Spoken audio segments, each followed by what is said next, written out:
नमस्कार मित्रांनो, आज आपण पाहणार आहोत भारतीय खार आणि अमेरिकन खार यामधील फरक। ही आहे भारतीय खार। रामायणानुसार श्रीराम सेतू बांधत होते तेव्हा त्यांना एक छोटी खार मदत करत होती।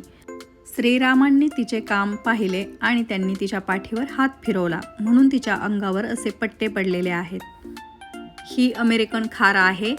ही खार भारताबाहेर आढळते। रामायणातील ही गोष्ट भारताशी संबंधित आहे म्हणून अमेरिकन खारीवर असे पट्टे दिसत नाहीत।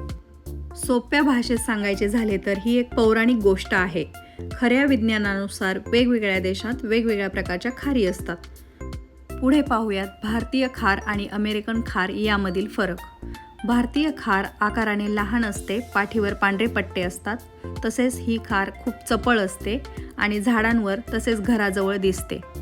अमेरिकन खारीच्या पाठीवर पट्टे नसतात। तसेच ही खार आकाराने खूप मोठी असते, शेपटी खूप मोठी आणि फ्लफी असते। तसेच अमेरिकेत ही खार पार्क आणि फॉरेस्टमध्ये आढळते।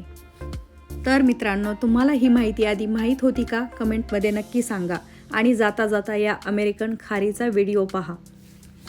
धन्यवाद। भेटूया पुढच्या व्हिडिओमध्ये।